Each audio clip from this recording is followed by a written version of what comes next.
Dans la vie de chaque être humain, il y a des moments charnières où une révélation soudaine bouleverse radicalement la vision du monde établi.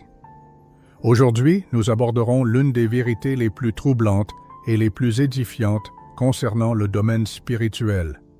Il ne s'agira pas simplement d'une nouvelle histoire d'anges et de démons, mais de quelque chose de bien plus profond que seuls quelques-uns ont osé explorer. Imaginez un ange si sombre et terrifiant que la notion même du mal pâlit dans son ombre. Beaucoup connaissent l'histoire de Lucifer, l'ange déchu, sa rébellion et son bannissement des cieux. Cependant, il existe une autre entité, un ange dont la puissance et l'influence dépassent les fantasmes les plus audacieux. Cet ange n'est pas simplement perverti. Il remet en question tout ce que nous savons du bien et du mal.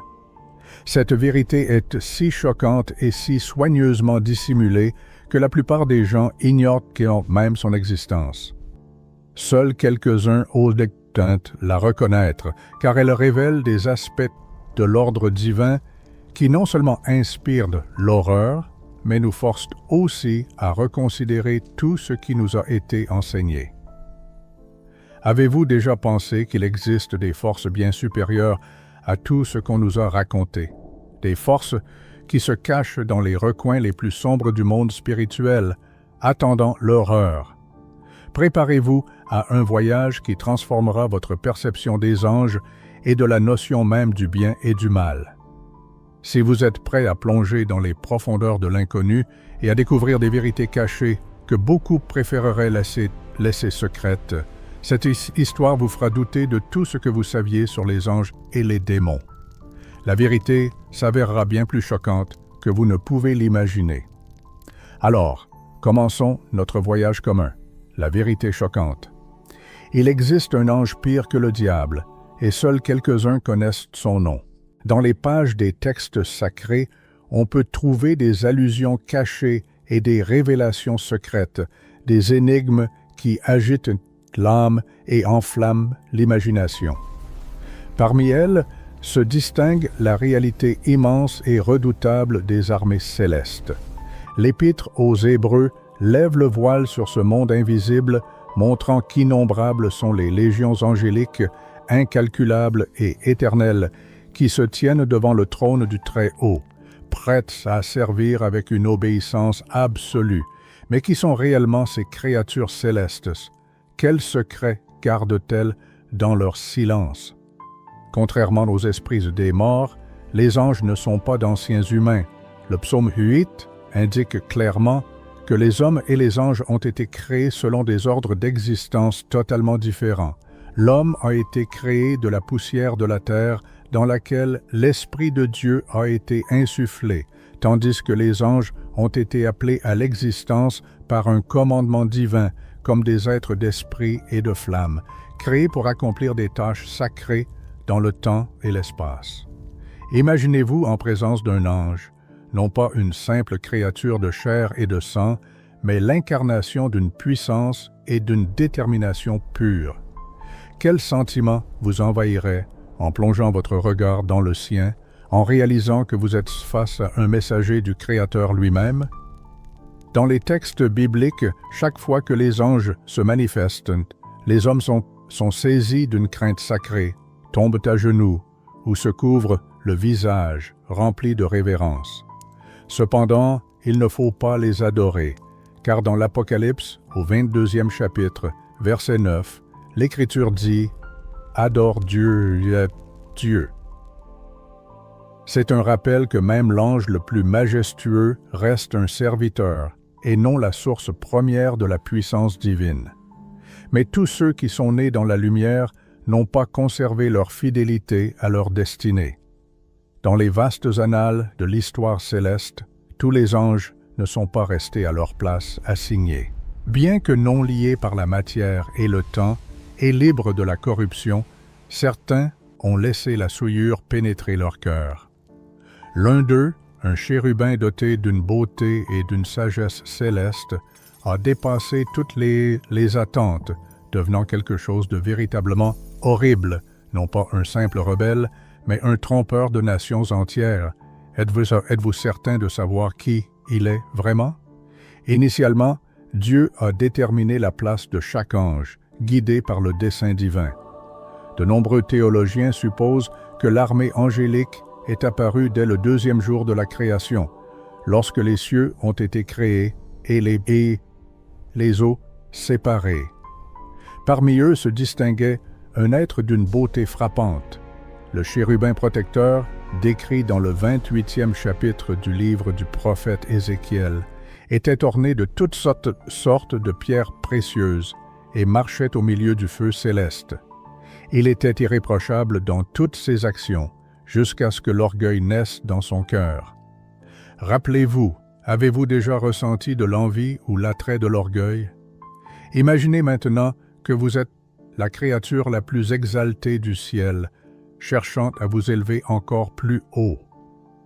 Le 14e chapitre du livre du prophète Ésaïe révèle l'ambition glaçante de cet être qui a déclaré « Je monterai au ciel, j'élèverai mon trône au-dessus des étoiles de Dieu. » Au lieu de refléter la gloire de Dieu, il a voulu devenir un Dieu lui-même.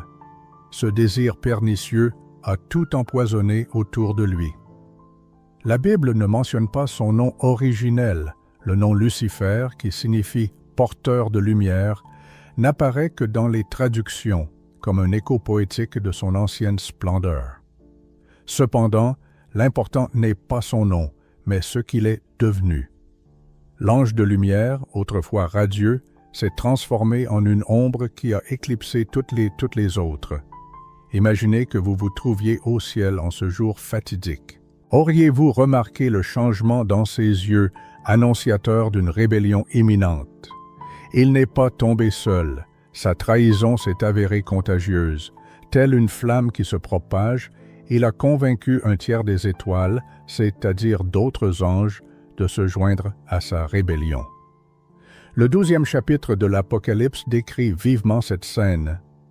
Il y eut alors une guerre dans le ciel. Michel et ses anges combattirent le dragon. Le dragon et ses anges combattirent, mais ils ne furent pas les plus forts, et il n'y eut plus de place pour eux dans le ciel. Il fut précipité, le grand dragon, le serpent ancien, appelé le diable et Satan, celui qui égare le monde entier. Il fut précipité sur la terre, et ses anges furent précipités avec lui. C'est ici, sur la terre, et nulle part ailleurs, que l'attention des forces supérieures est tournée.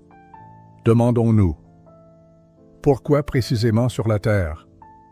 La réponse réside dans le fait qu'ici, sur ce même sol que nous foulons, réside la seule création que le Très-Haut a appelée très bonne, l'humanité, l'objet de son amour particulier.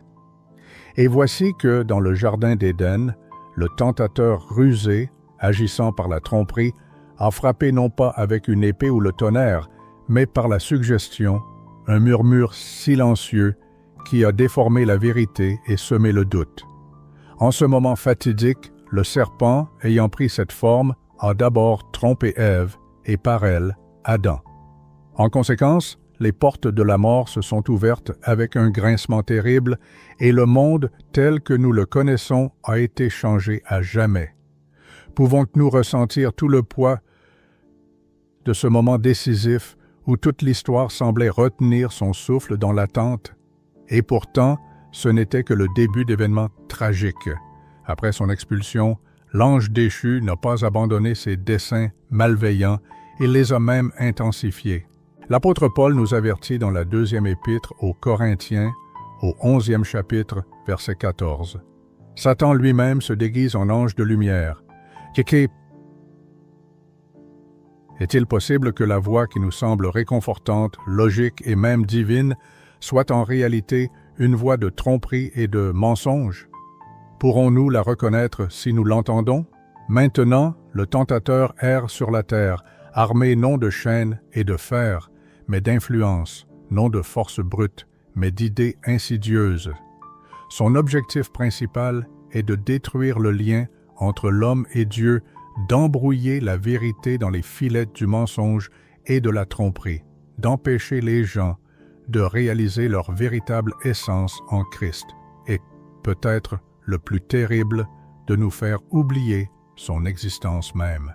Arrêtons-nous un instant et réfléchissons. Et si je vous disais que l'ange transformé en diable que nous imaginons n'est pas seulement un personnage des anciennes légendes, mais une force réelle agissant dans nos vies, pourrait-il se cacher derrière les choses que nous aimons, derrière les voies auxquelles nous faisons confiance et même derrière les décisions que nous considérons comme les nôtres? Poursuivons notre enquête. La prochaine partie de cette histoire captivante révélera ce que vous ne saviez peut-être pas. Alors que le chérubin déchu, dont l'orgueil avait transformé le jardin d'Éden en champ de bataille, complotait sans relâche contre l'humanité, le royaume céleste ne restait pas inactif. La Bible nous présente une autre personnalité dotée d'une immense puissance spirituelle et d'une dévotion sans bornes au Très-Haut, l'archange Michel, dont le nom signifie en hébreu « qui est comme Dieu ». Cela en soi est une proclamation de la plus profonde révérence et un défi à l'orgueil. Tandis que Satan cherchait à s'élever au-dessus de tout, Michel sert de rappel que personne ne pourra jamais se comparer au Très-Haut. Mais qui est réellement Michel? Qu'est-ce qui le distingue de celui qui est tombé? Michel n'est pas un simple ange. Il appartient à une catégorie spéciale et exaltée, celle des archanges.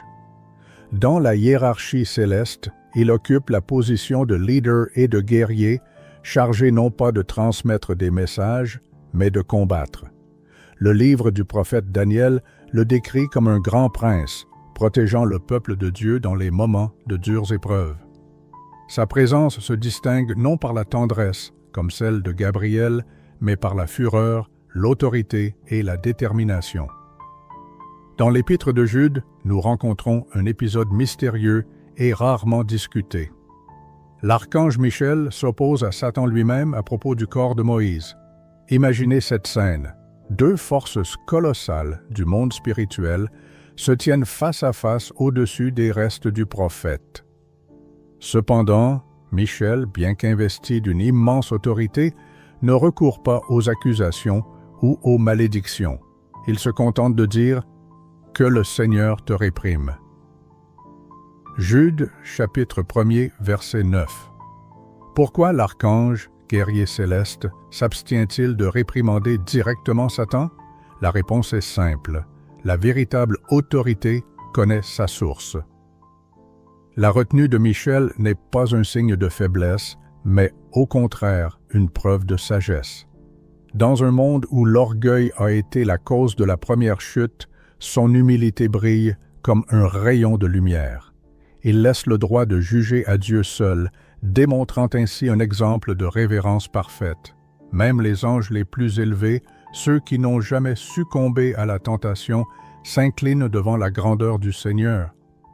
Ils n'agissent pas de leur propre chef, mais servent, obéissent et attendent le commandement divin. Pouvez-vous imaginer une telle puissance qui choisit la soumission plutôt que l'auto-exaltation? Comment auriez-vous agi à la place de Michel? Nous retrouvons Michel dans le livre du prophète Daniel, où les sphères spirituelles croisent les destinées des royaumes. Un messager céleste avait été envoyé pour transmettre une révélation à Daniel, mais il fut retenu par le prince de Perse, une entité spirituelle, probablement l'une des créatures rebelles servant Satan. Pendant 21 jours, le messager fut bloqué, jusqu'à l'arrivée de Michel. Avec une force irrésistible, il traversa la résistance, permettant au message d'atteindre enfin Daniel. Avez-vous déjà pensé qu'en ce moment même, des batailles invisibles sont menées pour votre vie, que des anges combattent dans des sphères que vous ne voyez pas afin d'apporter la vérité à votre esprit? Telle est la force et la dévotion de Michel. Il ne se bat pas pour lui-même, mais pour les desseins de Dieu. Il ne se bat pas par ambition personnelle, mais parce que la volonté de Dieu doit prévaloir. Il protège non seulement les cieux, mais aussi ceux qui sont comme Daniel, ceux qui marchent avec le Seigneur dans l'humilité, cherchant la vérité. Et il y a un autre ange, non pas un guerrier, mais un messager, non pas un protecteur, mais celui qui révèle les secrets. Son nom est Gabriel. L'apparition de Gabriel n'est jamais fortuite. Quand il apparaît, l'histoire est sur le point de changer. Dans les chapitres 8 et 9 du livre de Daniel, c'est Gabriel qui explique les visions aux prophètes. Des visions qui prédisent l'ascension et la chute des empires, révélant le plan de Dieu qui se déroule dans le temps. Sa voix porte le poids de la prophétie et ses paroles sont toujours claires et précises. Elle transperce la confusion comme une lumière divine dissipant les ténèbres. Mais c'est dans les évangiles que le rôle de Gabriel devient particulièrement captivant. C'est Gabriel qui apparut à une jeune fille de Nazareth avec la plus sacrée des nouvelles jamais prononcées. « Tu concevras et enfanteras un fils, et tu lui donneras le nom de Jésus. » Évangile de Luc, chapitre 1er, versets 31. Pouvez-vous imaginer ce moment? Une jeune fille humble, étonnée et tremblante, entendant que son sein porterait le Fils de Dieu. Gabriel ne vint pas avec le tonnerre ou un spectacle, mais simplement avec l'autorité des cieux et un message qui diviserait le temps en deux époques. Précédemment, l'archange Gabriel était apparu à Zacharie dans le temple, rompant des siècles de silence pour annoncer un miracle. Une femme stérile enfanterait un fils, Jean le Baptiste, qui préparerait le chemin pour la venue du Messie. Ces paroles ont allumé la flamme de l'espérance, éclairant l'horizon de l'attente du Sauveur. Mais imaginez-vous à la place de Marie, et si Gabriel vous était apparu avec une telle nouvelle, auriez-vous pu croire qu'une si grande sainteté serait confiée à votre vie? Gabriel n'est pas seulement un messager d'information divine, il est le symbole que le Seigneur continue de parler à l'humanité, qu'il étend sa main et la guide. Il révèle les mystères les plus profonds, non pas aux orgueilleux et aux arrogantes, mais aux humbles et aux doux. Et il nous rappelle que les prophéties ne sont pas seulement des prédictions de l'avenir, mais aussi des révélations sur le moment présent, sur la réalité dans laquelle nous vivons. Alors, quelles leçons pouvons-nous tirer des histoires de ces anges? En Michel, nous voyons un exemple d'obéissance inébranlable sous la pression des circonstances, d'une force maîtrisée par la foi et d'une volonté d'attendre le jugement de Dieu, même face au mal. De Gabriel, nous recevons le don de la perspicacité, la capacité de voir des rêves prophétiques, l'espoir enveloppé d'un doux murmure et la confirmation que les cieux ne resteront pas silencieux quand viendra le temps des miracles.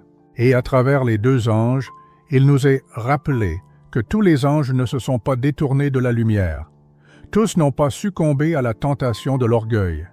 Certains sont restés fidèles à leur devoir. Certains continuent de se battre pour nous jusqu'à ce jour. Et leurs histoires sont loin d'être terminées.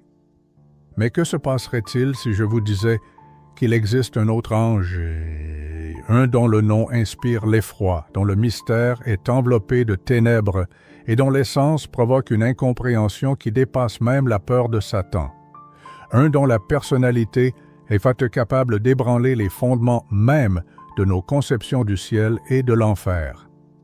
Êtes-vous prêt à le rencontrer face à face?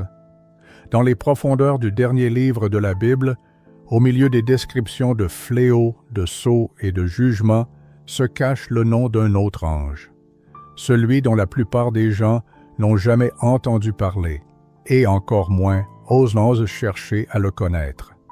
Il est le quatrième, presque oublié, mais sa présence provoque une horreur qui dépasse même la rébellion de Lucifer.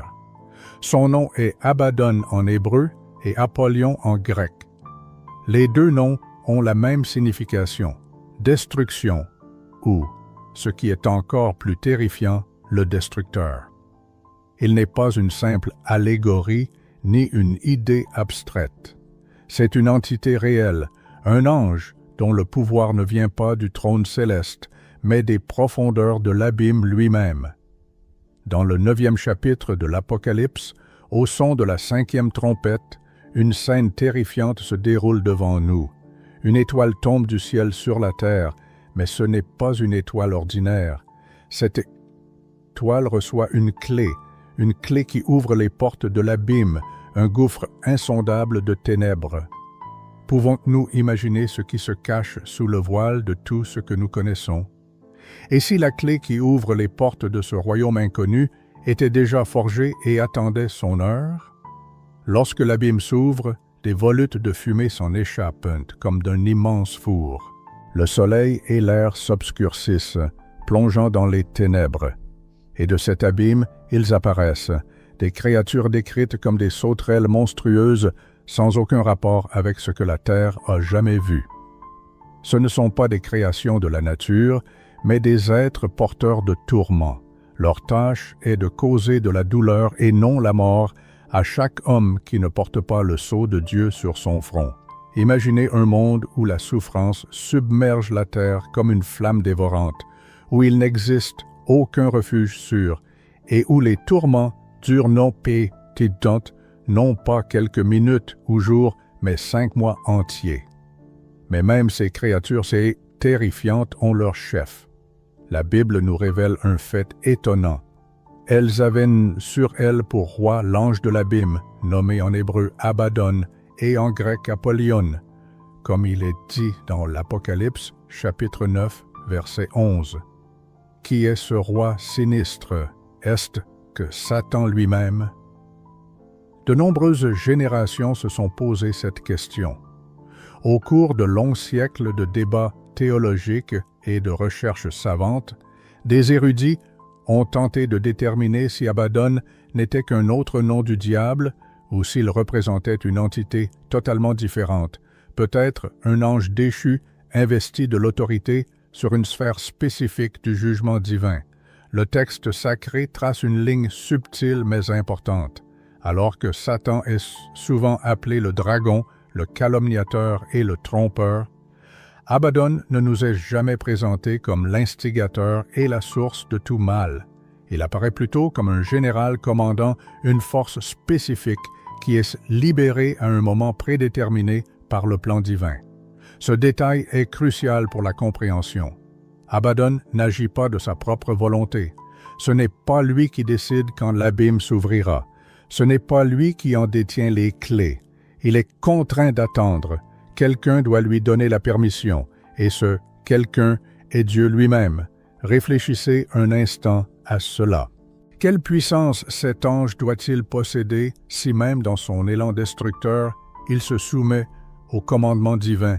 C'est une vérité véritablement terrifiante. Même les forces les plus sombres de l'univers ne peuvent agir sans la permission du Seigneur. Rien n'échappe à la souveraineté englobante du Créateur. Ni la lumière, ni les ténèbres, ni même Abaddon lui-même. Par conséquent, lorsque l'abîme s'ouvre, ce n'est pas Abaddon qui, se rebellant contre Dieu, organise le chaos, mais la justice divine qui s'accomplit à l'heure désignée. Considéreriez-vous Dieu juste, sachant qu'il contrôle le moment où une force destructrice est libérée, ou seriez-vous saisi de terreur en réalisant à quel point sa sainteté est réellement grave? Les théologiens continuent de débattre de l'identité d'Abaddon. Certains affirment qu'il est l'alter ego de Satan, une incarnation poétique de la fonction finale de l'ennemi du genre humain. D'autres y voient une entité totalement distincte, qui n'est pas tombée pour les mêmes raisons que Lucifer, mais qui s'est néanmoins jointe à la rébellion contre Dieu. Indépendamment de qui est exactement Abaddon, la conclusion est évidente. Il est réel et sa mission est la destruction. Mais ne vous y trompez pas, Abaddon n'est pas un méchant solitaire agissant en dehors du cadre de la prophétie. Son destin, comme celui de Satan et de tout ennemi impénite de Dieu, est scellé. L'Apocalypse nous dit clairement « Et le diable, qui les séduisait, fut jeté dans l'étang de feu et de soufre où sont la bête et le faux prophète. Et ils seront tourmentés jour et nuit au siècle des siècles, comme il est dit au chapitre 20, verset 10. Le même sort attend Abaddon. il n'y a pas de salut du jugement final. Alors, qu'est-ce que tout cela signifie personnellement pour vous? Cela signifie que le moment de prendre une décision est arrivé, maintenant. Cela signifie que l'avertissement ne consiste pas seulement à identifier des anges mystérieux ou à déchiffrer des images symboliques. Il s'agit de prendre conscience de l'urgence de la miséricorde divine. Il s'agit de choisir la lumière avant que l'abîme ne s'ouvre, avant que le destructeur ne soit libéré, avant que les tourments ne cessent d'être une simple prophétie pour devenir une dure réalité. Avez-vous déjà ressenti un moment de conviction, comme un doux murmure dans votre cœur, vous appelant à revenir au Seigneur, mais que vous avez choisi d'étouffer?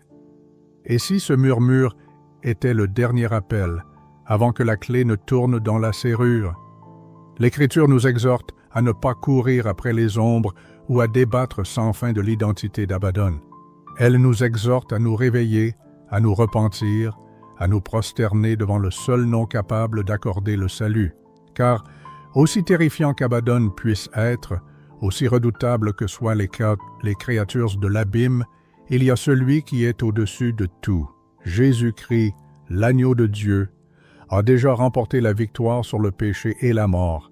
Son sang a scellé votre espérance avant même que les portes de l'abîme ne soient ouvertes. Et devant son nom, tout genou fléchira, même ceux qui régnaient autrefois dans les lieux les plus sombres. À la lumière de tout ce qui précède, des cendres des images de l'Apocalypse, surgit une question qui fait réfléchir. Pourquoi certains appellent-ils Abaddon l'ange qui est pire que le diable lui-même? Qu'est-ce qui fait que ce nom, si rarement mentionné, si enveloppé de mystère, porte un fardeau avec lequel, selon certains, même Satan ne peut se comparer? Satan, en fin de compte, est l'ancien serpent, le trompeur des nations, celui qui a le premier dressé l'homme contre son Créateur. Il est le grand tentateur, le manipulateur des esprits, l'accusateur des frères. Du jardin d'Éden au désert, d'Éden au Golgotha, son influence pernicieuse souillait pratiquement chaque page de l'histoire de la rédemption. Sa rébellion est la plus ancienne et sa tromperie la plus étendue. Mais ensuite apparaît Abaddon, contrairement à Satan, dont les tactiques incluent la séduction, le déguisement et la tentation. Abaddon était la terreur pure, incarnée. Il ne chuchote pas depuis l'ombre, il les traverse. Sa venue, telle que décrite en détail dans le 9e chapitre de l'Apocalypse, n'a rien de subtil, elle est sismique. Il n'incite pas les gens au péché. Il les soumet à des tourments lorsque le jugement a déjà commencé. Alors que Satan corrompt la volonté, Abaddon brise la chair. Commencez-vous à sentir la différence? Imaginez la scène. L'air est imprégné de fumée, les cieux sont enveloppés de ténèbres et l'abîme s'ouvre comme la gueule de l'enfer lui-même. Quel genre d'ange doit-il être pour commander ce qui sort de cet abîme? Ces créatures ressemblant à des sauterelles, avec des visages d'hommes, des dents de lion et des queues de scorpion, ne sont pas de simples symboles. Elles sont des armes, et Abaddon est leur roi. Il est leur roi, le Seigneur des ténèbres et de la destruction. Alors que Satan mène un jeu de tromperie séculaire, tissant des toiles de mensonges et de tentations, Abaddon s'abat sur le monde dans une explosion unique et ciblée de rétribution. Il ne cherche pas à convaincre ou à séduire, son but est de punir. Et en ce sens, beaucoup considèrent son rôle encore plus terrifiant, car sa mission n'est pas d'inciter les gens au péché, mais d'infliger la souffrance à ceux qui se sont déjà abandonnés aux ténèbres. Imaginez un jugement manifesté sans la moindre miséricorde. Pouvez-vous vous imaginer debout sur la terre en ces jours fatidiques, observant les cieux en proie aux flammes et réalisant que ce n'est plus un avertissement, mais une sentence finale? C'est pourquoi certains considèrent Abaddon plus effrayant que le diable lui-même. Sa cruauté ne connaît pas la subtilité, elle est concentrée et dévorante. Son apparition marque la fin de l'ère de la persuasion et l'avènement du temps de la rétribution divine. Dans cette chronologie prophétique, il agit comme la main de la destruction à un moment clé de la grande tribulation. Cependant, cela ne signifie pas que Satan et Abaddon sont égaux en puissance ou que l'un surpasse l'autre. Plutôt, cela révèle quelque chose de plus profond et de plus troublant. Le royaume des ténèbres n'est pas un chaos informe, mais une hiérarchie clairement structurée poursuivant un objectif précis. Le livre de l'Apocalypse, chapitre 9, ne minimise pas l'importance d'Abaddon en le mentionnant une seule fois. Au contraire, il l'exalte, lui assignant un chapitre précis, une trompette précise, un jugement précis. Ce n'est pas un démon aléatoire, mais un général dans l'armée de la destruction. Et pourtant, il ne peut agir sans la permission de Dieu. N'est-ce pas stupéfiant? Malgré toute sa fureur, Abaddon est toujours lié par l'autorité divine. L'abîme ne s'ouvrira pas tant que la clé n'aura pas été donnée. Les tourments ne commenceront pas tant que le Seigneur ne le permettra pas. Même au cœur des ténèbres, Dieu reste tout-puissant. Lui seul détient les clés non seulement des cieux, mais aussi de l'enfer, de l'abîme et du destin final de chaque créature, qu'elle soit céleste ou terrestre. Ce n'est pas simplement de la théologie, cela nous concerne tous personnellement. Que dit de la justice de Dieu le fait qu'il permette à de telles entités de rendre justice? Et que dit de sa miséricorde le fait qu'il retienne ce moment pendant des millénaires, donnant à l'humanité le temps de se repentir? Peut-être la question la plus pressante est-elle la suivante. Si la clé de l'abîme n'a pas encore été donnée, combien de temps reste-t-il? Vivez-vous comme une personne qui croit qu'un tel jour pourrait arriver? La vérité est que Satan et Abaddon ne sont que des ombres projetées par la grande lumière, la sainteté de Dieu. Ils sont une opposition, mais non des égaux. Ils sont réels, terrifiants et actifs. Mais ils sont aussi limités, vaincus et temporaires. Leur pouvoir, aussi immense qu'il puisse paraître, n'est que permis. Leur temps, aussi long qu'il puisse sembler, compte déjà les derniers instants avant la fin finale, et quand cette fin arrivera, ce ne sera pas un secret. Chaque œil verra, chaque âme saura. Et que ferez-vous quand la trompette sonnera? Parce qu'à ce moment-là, les noms des anges, Michel, Gabriel, Abaddon, n'auront pas autant d'importance qu'un autre nom, Jésus. Un seul nom peut sauver. Un seul nom est capable de faire taire l'abîme. Et un seul nom a le pouvoir de fermer le gouffre pour toujours. Ainsi, alors que nous approchons du point culminant de cette révélation divine, le vrai mystère ne réside pas dans l'identité d'Abaddon, mais dans ce que vous devenez en réponse à son apparition.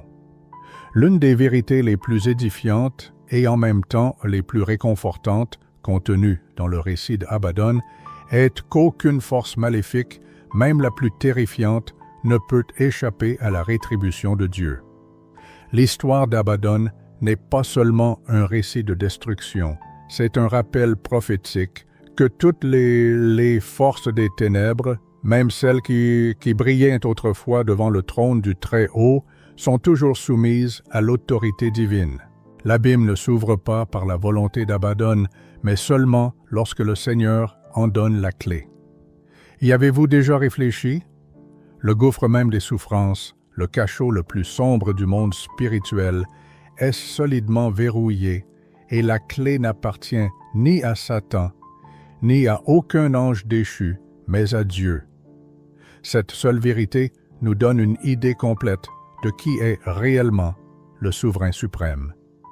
Bien que les démons complotent et que les ténèbres répandent leurs murmures sinistres, leurs actions sont limitées par la permission de Dieu. Même la rébellion a une limite. Le livre de l'Apocalypse nous assure qu'un jour viendra où le dragon, les étoiles déchues et tous les esprits rebelles seront jetés pour l'éternité dans le jugement éternel, sans droit à une seconde chance et sans espoir de salut.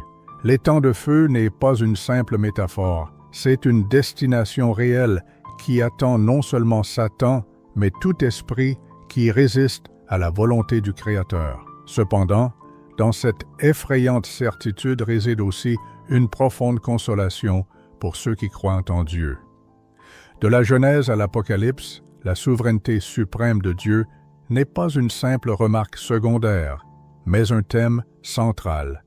Les prophètes l'ont prévu, les apôtres l'ont prêché, et Jésus, le Fils de Dieu, l'a vécu à chaque souffle. Rien n'échappe à son œil omniscient, aucune injustice, aucune méchanceté cachée, aucun murmure mensonger ne passe inaperçu. Même Abaddon, cette figure sombre porteuse de tourments, n'agit pas de manière autonome. Il ne peut bouger sans ordre et ne peut nuire avant que le temps ne soit venu. Saisissez-vous la signification de cela? Cela signifie que même le jugement est soumis à Dieu, ce qui inspire à la fois la gravité et la paix. Si nous croyons en la souveraineté divine, nous comprenons que chaque acte de jugement, même la terrible libération de l'abîme, n'est pas un chaos, mais une action délibérée, une miséricorde revêtue de rigueur, un dernier appel de Dieu pour réveiller un monde endurci. Et les tourments décrits ont leurs limites. La douleur a une durée, même la destruction a un temps mesuré. L'Apocalypse ne décrit pas des tortures éternelles infligées par Abaddon, mais révèle un acte dosé de justice divine destiné à secouer les impénitents et à ramener les cœurs qui sont encore capables de se tourner vers Dieu. Tel est le cœur de Dieu qui, même dans le jugement, appelle les gens à rentrer chez eux. Cependant, la guerre spirituelle n'a pas commencé lors de la grande tribulation. Lorsque le dragon et ses anges furent précipités du ciel, une nouvelle ère commença, une ère de conflits invisibles qui a depuis affecté chaque génération. Ces êtres n'ont pas disparu, ils sont devenus plus sophistiqués, plus mensongers, plus stratégiques. Ils agissent désormais par des idéologies, des divertissements, des systèmes de contrôle et même des manipulations spirituelles. Leurs armes ne sont plus seulement des épées, mais le doute, le compromis, la confusion et l'orgueil. Vous l'avez ressenti, n'est-ce pas, cette aversion pour la prière, cette voix qui vous murmure votre insignifiance, cette pression qui vous pousse à vous adapter, à céder, à vous engourdir et à oublier que vous avez jamais été appelé à quelque chose de saint. Ce ne sont pas des pensées aléatoires, c'est une vraie guerre. Et Paul nous a avertis dans le 6e chapitre de l'Épître aux Éphésiens que notre lutte n'est pas contre la chair et le sang, mais contre les principautés, contre les puissances, contre les dominateurs de ce monde de ténèbres, contre les esprits méchants dans les lieux célestes. La lutte contre les forces des ténèbres exige conscience et préparation spirituelle. Il faut revêtir toute l'armure de Dieu, comme le dit l'Écriture sainte. La vigilance, la prière et le renforcement dans la parole de Dieu sont les armes contre un ennemi rusé, bien que prévisible. Ces stratagèmes se répètent, et seuls ceux qui sont armés de l'Esprit pourront tenir bon à l'heure de l'épreuve. Dans cette lutte, l'humanité n'est pas seule. Les anges fidèles, tels Michel et Gabriel ainsi que l'armée céleste, continuent d'accomplir leur mission divine. Michel combat sans relâche, Gabriel délivre des messages importants. Il protège les élus de Dieu, les serve et leur apporte des nouvelles. La souveraineté divine ne les rend pas inactifs, mais au contraire, les appelle à l'action. Leur présence dans l'Apocalypse n'est pas seulement symbolique, elle a une signification stratégique, faisant partie des derniers préparatifs de Dieu. Leurs missions sont réelles et leur puissance est grande. Dans les derniers temps, l'abîme s'ouvrira par la volonté de Dieu, mais seulement pour un bref instant.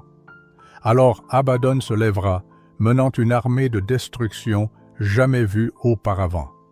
Cependant, il ne deviendra pas le maître de la création, mais seulement un instrument de jugement entre les mains du Très-Haut. Même en causant des tourments, il se dirige vers sa propre perdition. La question se pose donc, de quel côté de la porte chacun de nous se trouvera-t-il lorsque la clé tournera? Serons-nous scellés du sceau de Dieu ou subirons-nous toute la puissance du futur? Car ce n'est pas seulement l'histoire d'Abaddon, c'est le récit de la puissance de Dieu. Et le seul endroit sûr, lorsque l'abîme s'ouvrira, est dans les bras de l'agneau. Malgré l'horreur qu'inspire l'ascension d'Abaddon, la Bible parle clairement de la temporalité de son pouvoir. Comme tout esprit rebelle, autrefois dans les cieux, et ayant préféré l'orgueil à la pureté, son sort est scellé. Après une courte période de tourment, permise par décret divin, viendra le règlement final, un jugement vrai et éternel. L'Apocalypse ne laisse aucune place au doute. Satan, ses anges déchus et les âmes qui ont rejeté Dieu seront jetés dans l'étang de feu, privés à jamais de la présence de Dieu. Pour beaucoup, ces images semblent cruelles, mais il n'en est rien. C'est une justice parfaite, la correction finale de tout mal. Le Dieu décrit dans la Bible n'est pas un bourreau, mais un juge juste qui a patiemment attendu génération après génération, donnant à l'humanité une chance de se repentir, de se corriger et de rentrer chez elle. Mais la miséricorde a une limite et la fenêtre d'opportunité ne restera pas ouverte éternellement. Un jour, les livres s'ouvriront et l'ère de la grâce cédera la place au jour de la vérité. Ce jour-là, Abaddon tombera comme tomberont le dragon et toute puissance des ténèbres, réduits au silence pour toujours dans la flamme de la justice finale. Ces pensées peuvent bouleverser, mais elles doivent éveiller. Les textes de l'Apocalypse ne sont pas des menaces, mais des avertissements, des dons d'un Dieu aimant, appelant au changement, à la conversion et à la foi. J'en suis convaincu, la véritable prise de conscience de la signification de cette prophétie n'appartient pas à ceux qui sont obsédés par des dates et des signes spécifiques, mais à ceux qui lui permettent de transformer leur vie. Ils ne sont pas seulement poussés par la peur du châtiment, mais aussi par un désir de justice. Chaque ligne des Écritures devient un appel au sacrifice de soi, chaque son de trompette un signal de repentance. Au centre de l'Apocalypse, il n'y a pas un monstre, ni un abîme, ni un châtiment, mais l'agneau, Jésus-Christ, qui a remporté la victoire. Et il ne cache pas son triomphe, mais nous invite à le partager, à le vivre, à combattre avec son aide et à vaincre. Même lorsque les dragons se lèvent et que les anges descendent, lorsque l'abîme s'ouvre et que le monde est rempli de souffrances, l'Écriture ne laisse aucune place au désespoir. À travers chaque épreuve passe un chemin de délivrance. À travers chaque obscurité jaillit la protection divine. Regardez Michel, le défenseur du peuple de Dieu. Il n'est pas un simple symbole, il est le signe que le Seigneur ne laisse jamais ses enfants sans protection. À chaque coup de l'ennemi répond une réponse céleste. Derrière chaque attaque se forme un salut. Vous ne resterez pas inaperçus, sans garde, seul. Le 34e psaume, comme un écho, transmet à travers les siècles la promesse. L'ange de l'Éternel campe autour de ceux qui le craignent, et il les délivre. Avez-vous déjà ressenti cette proximité dans vos batailles de vie, senti que vous étiez soutenu quand la chute semblait inévitable?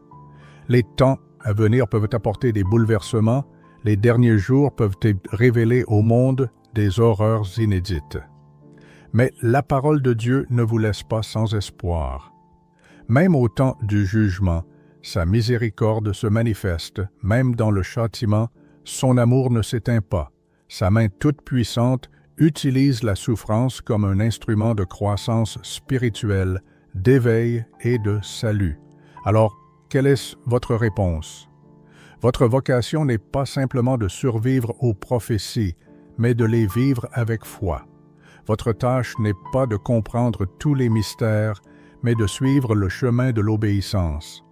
Lorsque vous êtes en Christ, les châtiments perdent leur pouvoir, l'abîme, sa menace, et le royaume des ténèbres devient un simple arrière-plan pour votre témoignage.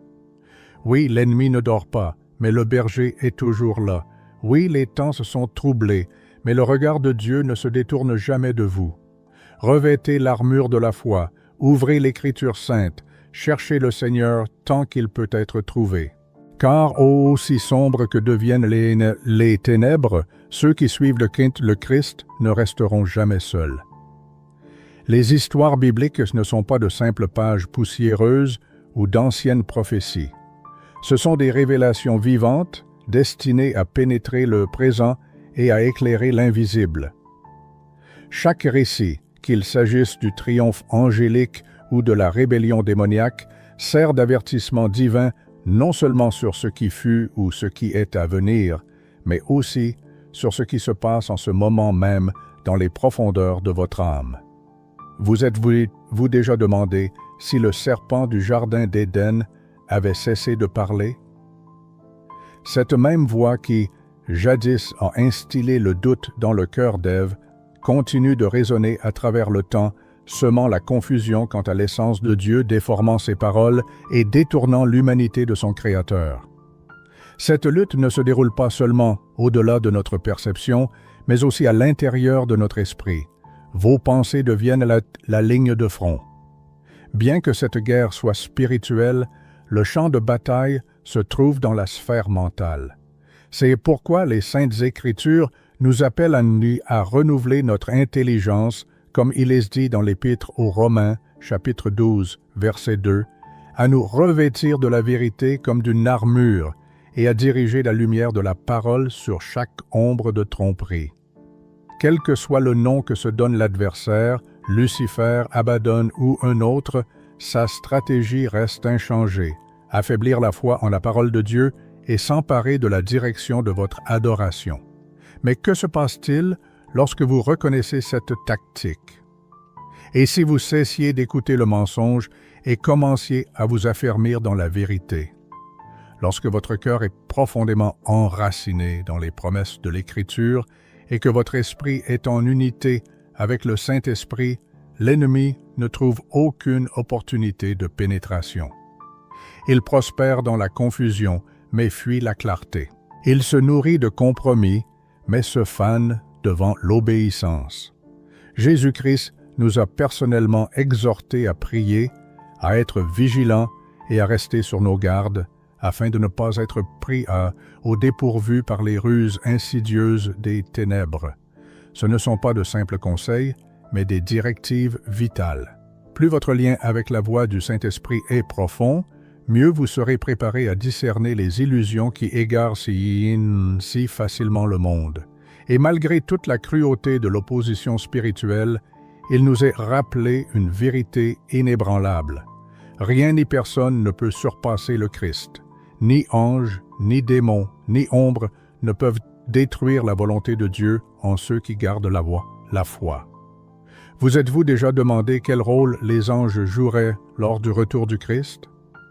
Selon les paroles de Jésus dans l'Évangile de Matthieu, chapitre 24, versets 30 et 1, les anges rassembleront les élus des 4 coins de la terre.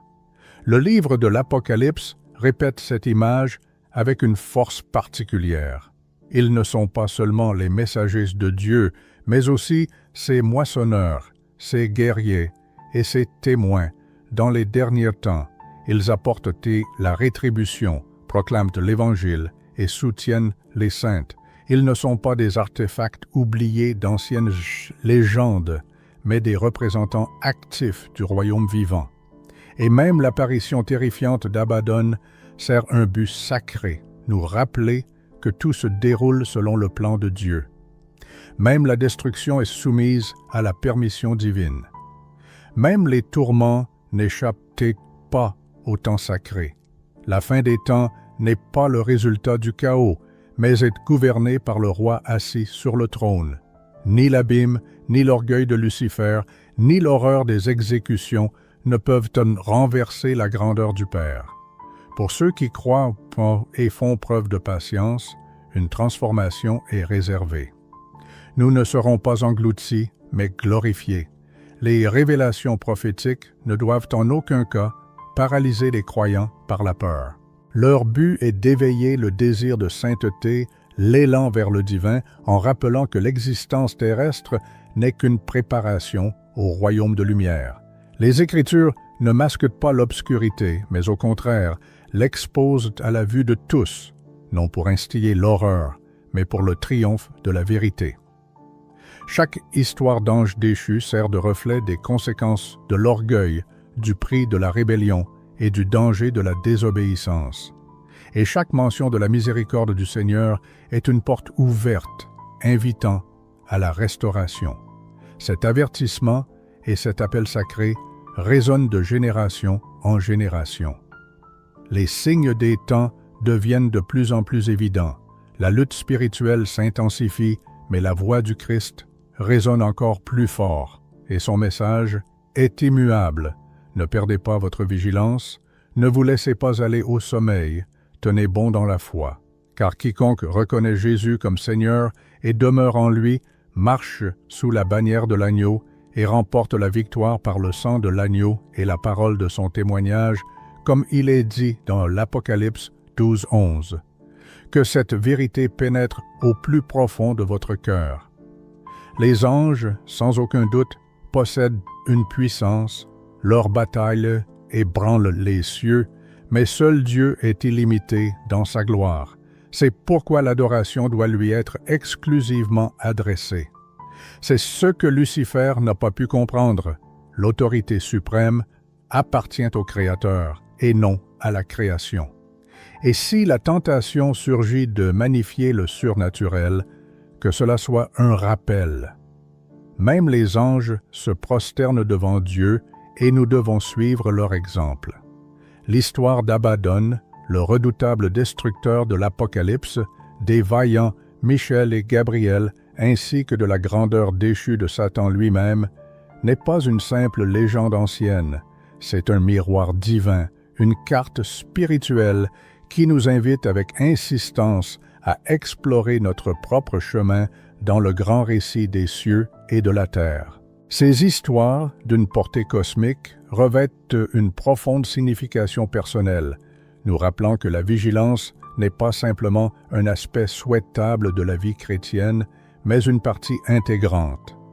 Même lorsque la tentation s'abat comme un déluge, lorsque la confusion spirituelle obscurcit l'esprit comme la fumée de l'abîme, le Père céleste ne laisse pas ses enfants sans protection.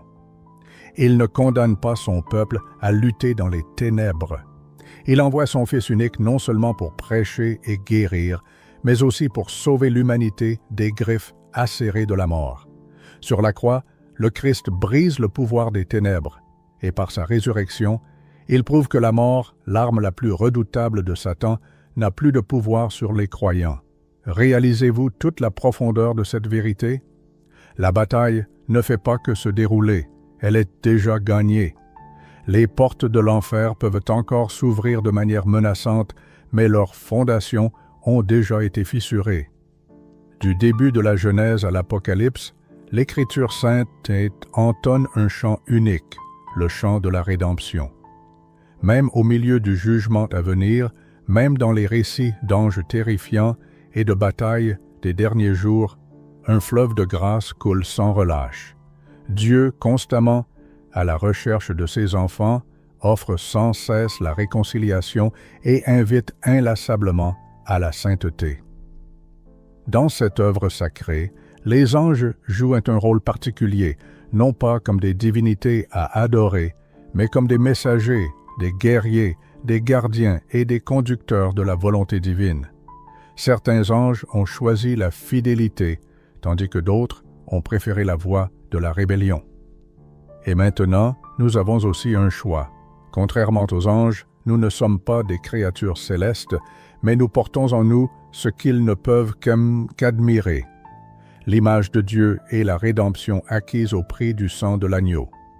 Il nous est donné accès au pardon qu'ils ne connaîtront jamais. Cependant, cet accès exige un choix conscient. De quel côté nous tiendrons-nous lorsque les cieux se diviseront? Comme le proclame la Bible, la différence ne réside pas dans notre force, mais dans le sacrifice du Christ. Il a payé le prix que nul autre n'aurait pu payer. Il est descendu dans le royaume de la mort et l'a brisé de l'intérieur. Grâce à lui, nous marchons maintenant dans la lumière d'un avenir qui n'est pas seulement un vœu pieux, mais garantie par le caractère inébranlable de Dieu. Lorsque la dernière trompette sonnera et que le jugement cessera d'être un futur lointain pour devenir une réalité présente, tous les anges déchus, Abaddon, Satan lui-même et tout esprit impur subiront une défaite finale et irrévocable. Leur ère d'illusion se dissipera comme de la fumée. Les prophéties s'accompliront jusqu'à la dernière lettre. Et ceux qui auront tenu bon, qui se seront accrochés au Christ avec une foi inébranlable, seront accueillis dans le royaume qui n'aura pas de fin. Il n'y aura plus de larmes, plus de douleur, plus de peur. Dieu lui-même essuiera chaque larme de chaque œil, comme il est dit au 21e chapitre, verset 4 du livre de l'Apocalypse. Et la création qui gémissait sous le fardeau du péché chantera à nouveau pleinement. Ce n'est pas une simple espérance poétique, mais une certitude scellée par un Dieu qui ne ment jamais, ne déçoit jamais et n'oublie jamais ses promesses. Les prophéties de la fin des temps ne sont pas des contes destinés à semer la peur, mais des vérités destinées à fortifier l'esprit. Elles nous rappellent que, aussi instable que le monde qui nous entoure puisse devenir, Dieu reste immuable. Dans la tempête, il est notre ancre. Dans la bataille, il est notre bouclier. Dans le feu, il est le quatrième homme dans la flamme, et à la fin, il sera tout en tout. Alors, et maintenant, si l'étude de l'abîme, des fléaux, des anges et du dragon nous apprend quelque chose, c'est que rien n'arrive en dehors de la volonté du Très-Haut. Même le jugement, lorsqu'il s'accomplit, est maintenu dans le cadre du plan parfait de Dieu.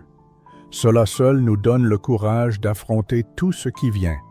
Ce n'est pas un destin aveugle, mais une orchestration sacrée. Et voici, alors que nous terminons ce chapitre, une question demeure. Non pas sur Abaddon, ni sur la prophétie, mais sur vous personnellement. Quelle sera votre réponse à l'appel de l'Évangile? Car le roi vient, et ses mains nous sont toujours ouvertes. Mais le temps de choisir, c'est maintenant. Maintenant que la présence terrifiante d'Abaddon et de son armée, incarnation même de la destruction, devient évidente, se manifeste une vérité que beaucoup préféreraient pas ignorer. Il y a de graves conséquences pour ceux qui choisissent de vivre en opposition au Seigneur. L'abîme n'est pas une simple métaphore, mais un avertissement divin redoutable. Ceux qui choisissent la voie de la rébellion, que ce soit par une désobéissance active ou une indifférence silencieuse, s'approchent inévitablement du jugement. Cependant, si l'on compare cela au témoignage éclatant de Michel et Gabriel, il devient clair que ces anges fidèles ne sont pas de simples serviteurs, mais des exemples lumineux de loyauté inébranlable et d'honneur céleste. À travers leur image, nous comprenons ce que signifie rester ferme dans l'accomplissement de la volonté divine. Ils ne cherchaient pas la gloire personnelle, mais se sont battus et ont parlé avec abnégation au nom de celui qui siège sur le trône. Leur exemple nous rappelle que ceux qui choisissent l'obéissance partageront sans aucun doute la victoire éternelle de Dieu. Et maintenant, le même Père qui commande aux anges et retient les forces destructrices tend sa main vers chacun de nous, offrant la réconciliation, la miséricorde et le salut exclusivement par le Christ. Rejeter cette grâce n'est pas une action neutre. Dans le royaume des cieux, il n'existe pas d'état intermédiaire. Il n'y a que deux chemins, suivre l'agneau ou le dragon. Ignorer l'appel de Jésus signifie que l'on reste par défaut sous l'ombre de la rébellion, et l'éternité rendra cette séparation on ne peut plus claire. Posez-vous la question, avez-vous fait votre choix? C'est pourquoi il nous est donné l'instruction, veillez, priez et demeurez dans la parole. Si vous avez déjà connu l'Évangile, il est temps de le vivre avec audace et de le proclamer sans crainte. Si vous n'avez pas encore donné votre cœur à Dieu, arrêtez-vous et réfléchissez à ce que signifie réellement passer l'éternité en présence de Dieu ou en être séparés pour toujours. La connaissance de l'ange prophétique, qui dirige les forces de tourment dans l'abîme, ne doit pas simplement susciter la peur. Elle doit éveiller une révérence plus profonde pour le sacrifice de Jésus qui nous délivre de la colère à venir. La croix n'est pas seulement un symbole d'amour, mais aussi une mission de sauvetage, une porte ouverte par laquelle nous échappons au jugement et trouvons la vie éternelle. Et comment l'Écriture se termine-t-elle? Elle se termine par l'espérance. Que la grâce du Seigneur Jésus-Christ soit avec vous tous. Amen. Apocalypse, 22e chapitre, 21e verset. Ce n'est pas seulement un adieu, mais une dernière invitation à la communion avec le Dieu vivant. Malgré toutes les sombres vérités révélées sur Satan, Abaddon, la rébellion et la colère à venir, la lumière de la grâce continue de briller. Et elle brille le plus fort depuis le Golgotha, où le sang de Jésus a vaincu la mort et l'amour a écrasé tout mensonge de l'ennemi. Vous n'êtes pas contraint de partager le sort des ennemis de Dieu. Le Christ a ouvert le chemin vers la vie éternelle. L'abîme peut vomir la destruction, mais ceux qui sont en Christ sont scellés, protégés et séparés de cette destruction. Comme il est dit dans l'Épître aux Romains, au 8e chapitre, 1er verset. Il n'y a donc maintenant aucune condamnation pour ceux qui sont en Jésus-Christ. Croyez en Jésus-Christ. Ce n'est pas une belle histoire, mais une réalité spirituelle profonde, déjà en action. Beaucoup peuvent mépriser ces vérités, d'autres les ignorer, mais le temps remettra implacablement chaque chose à sa place et alors chacun verra la vérité dans toute sa plénitude. Et quand ce moment décisif arrivera, où serez-vous? Abaddon et ses légions se lèveront, mais seulement par la volonté toute-puissante du Seigneur, poursuivant un but qui mènera finalement au triomphe de la justice.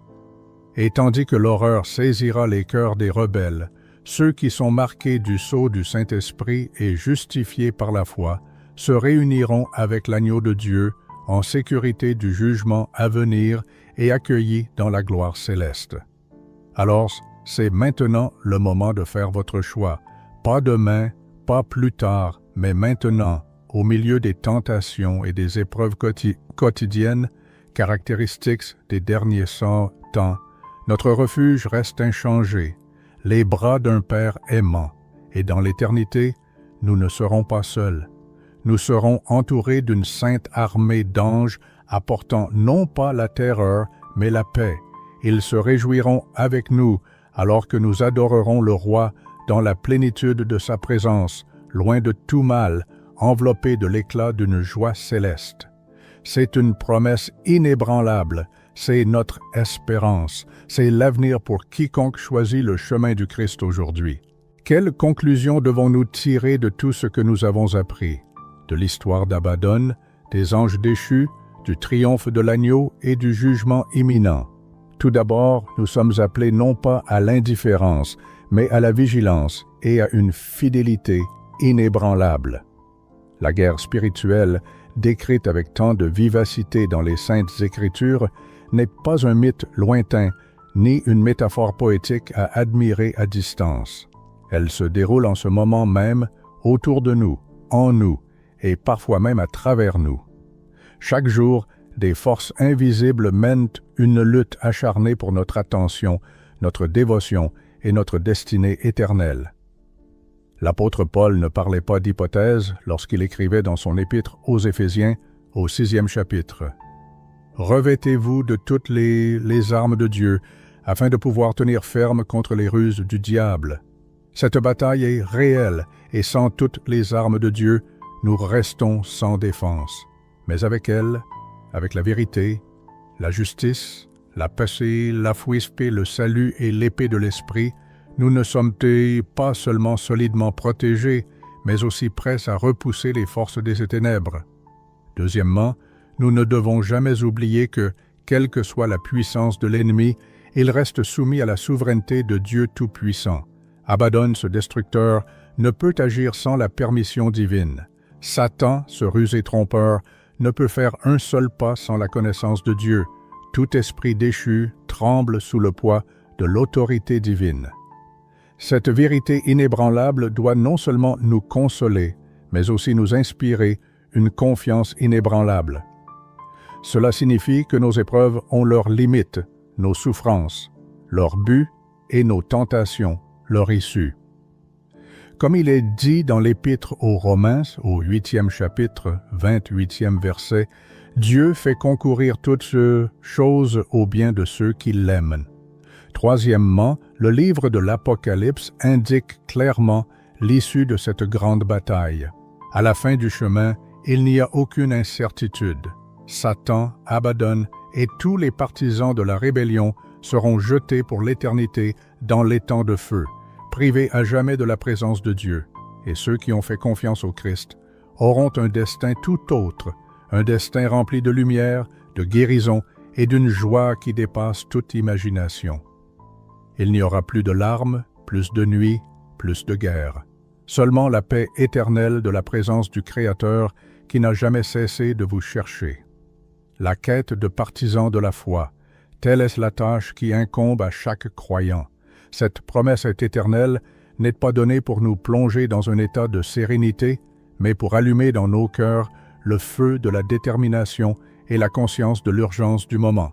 Le temps s'échappe rapidement, l'heure est de plus en plus tardive, et comme nous le rappelle la deuxième épître de Pierre, chapitre 3, verset 9. Le Seigneur ne tarde pas dans l'accomplissement de sa promesse, comme quelques-uns le croient, mais il use de patience envers vous, ne voulant pas qu'aucun périsse, mais voulant que tous parviennent à la repentance. C'est là l'essence de l'Évangile, qu'aucune âme ne soit perdue et que chacun trouve la vraie vie par Jésus-Christ. En fin de compte, nous ne sommes pas seulement les bénéficiaires de cette espérance, nous sommes appelés à en être les héros dans un monde qui exalte les ténèbres, déforme la vérité et étouffe la voix de la conscience. Nous devons nous lever comme des phares dissipant l'obscurité. Votre voix, votre témoignage personnel, votre amour, ce ne sont pas des détails insignifiants. C'est une arme puissante dans la grande mission du salut.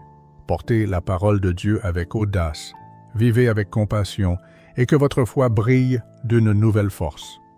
Vous êtes les messagers du royaume des cieux et le message que vous portez est capable de changer les destinées éternelles.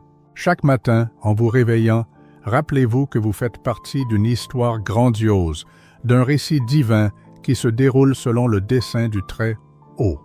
Vous êtes nés pour ce temps, choisis pour veiller sur la vérité, et la victoire est déjà scellée. Non par la force terrestre, non par une stratégie astucieuse, mais par le sang de l'agneau et la puissance de votre témoignage personnel. L'Apocalypse se termine par des mots qui résonnent à travers l'éternité.